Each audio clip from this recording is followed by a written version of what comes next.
Hey everyone, and welcome back to the Yaka Digital Network podcast. We're diving deep today and Diving deep. yeah, into divine science and healing. Oh, very cool. Yeah, so we're going all the way back to 1902 Wow. with Malinda Cramer's book, Divine Science and Healing.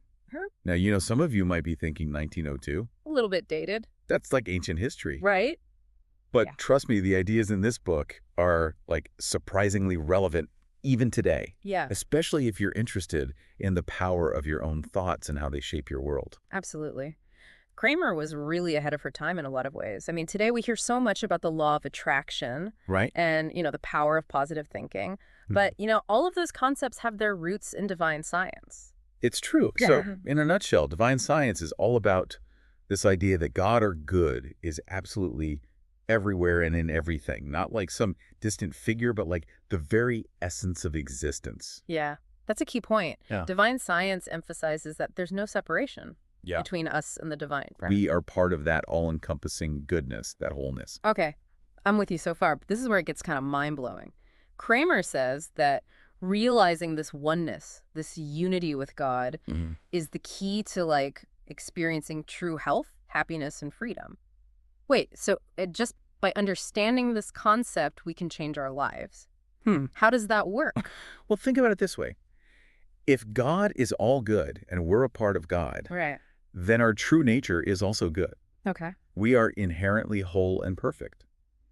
Any experience of lack or limitation or even illness is a result of forgetting this truth, Right. of believing in separation. Whoa. Okay, I get that. So it's like we've been walking around with $1 million in our pocket, but we've totally forgotten it's there. That's a great analogy. Really? And the more we focus on that $1 million, Yeah. the more we remember our inherent goodness and wholeness, the more those qualities start to show up in our lives. So that's where the power of thought comes in, right? Absolutely. Divine science places a huge emphasis on our thoughts as the instruments of creation.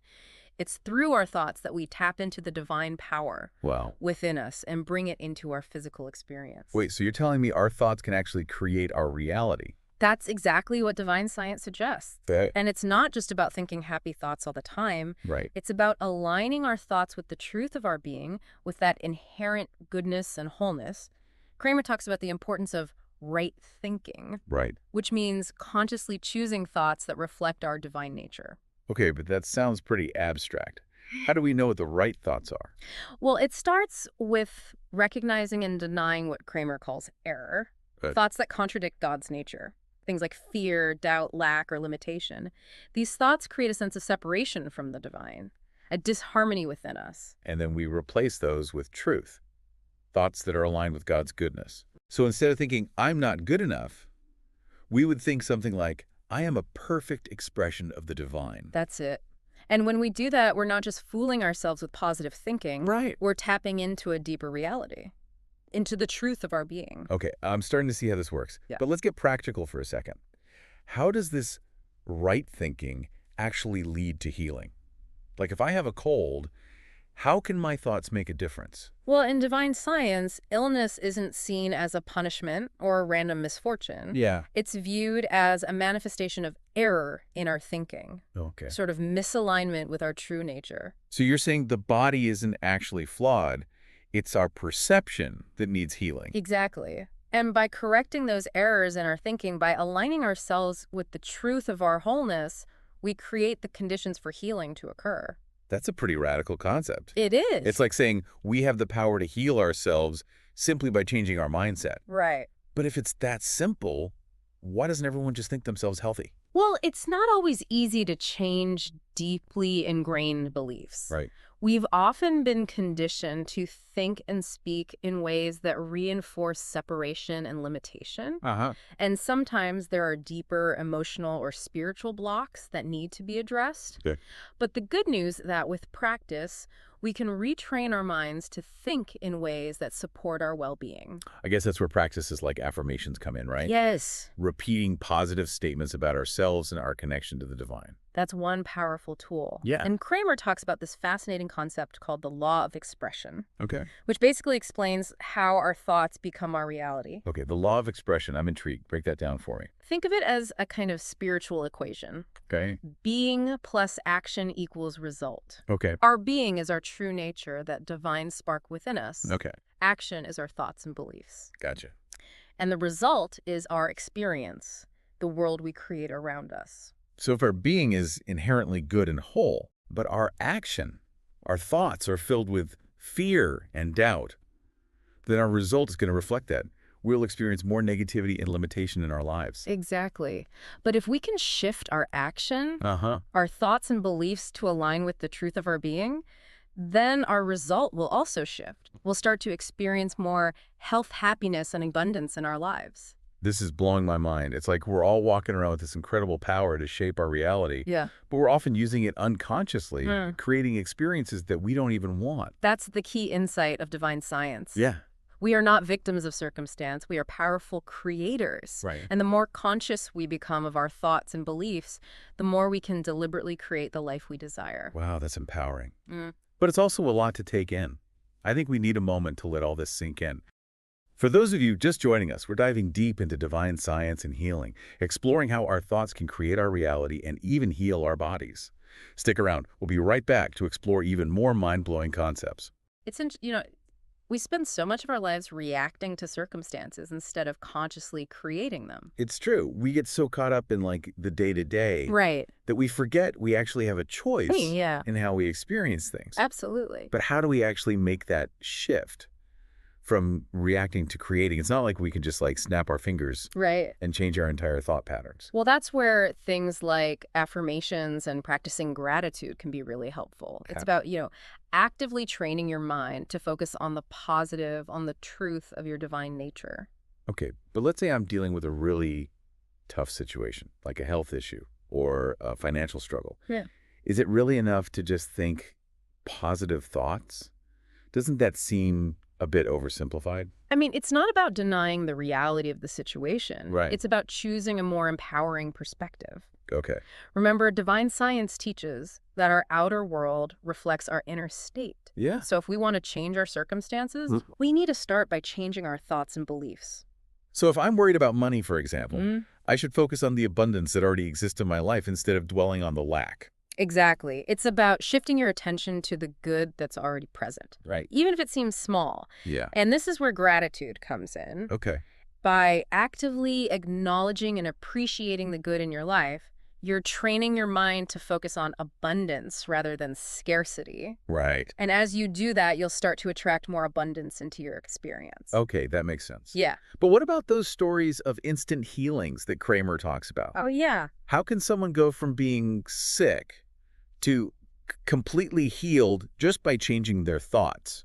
Well, those stories, they might seem unbelievable at first. Right. But they really highlight the incredible power of the mind-body connection. Yeah. Remember, divine science sees illness as a form of disharmony, Okay. a misalignment with our true nature. So it's like those instant healings are a sudden realization of wholeness, a remembering of who we truly are. Exactly. It's like that moment when you suddenly remember where you put your keys. Right.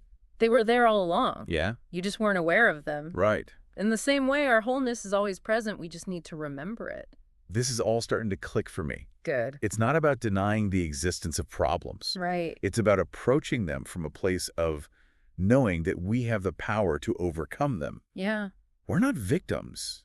We're creators. That's the essence of divine science. I like that. It's about reclaiming your inherent power and using it to create a life that's aligned with your highest good.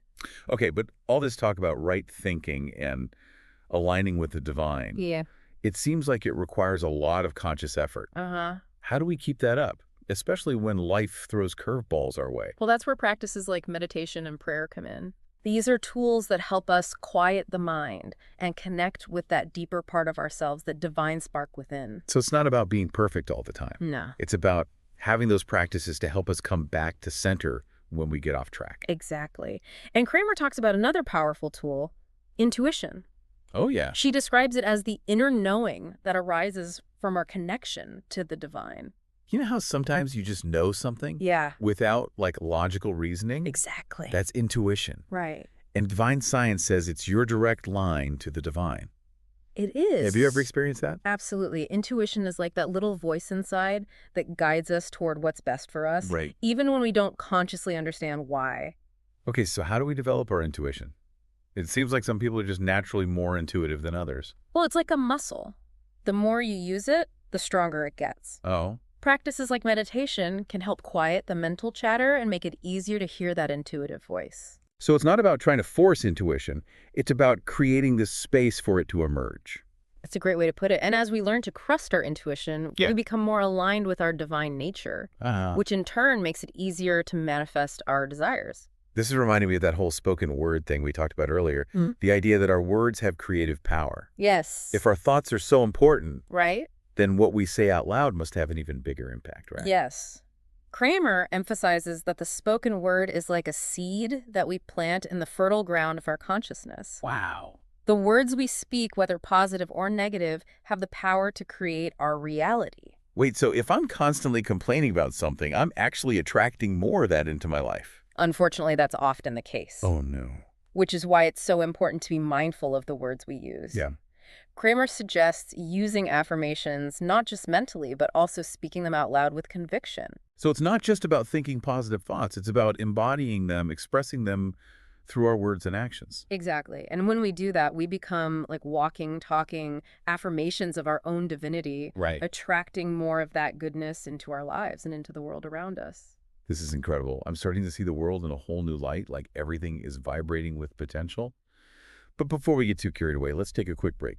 When we come back, we'll explore even more amazing insights from divine science and healing, including how to apply these principles to overcome challenges in all areas of life. Don't go anywhere. We'll be right back. Welcome back to the Deep Dive.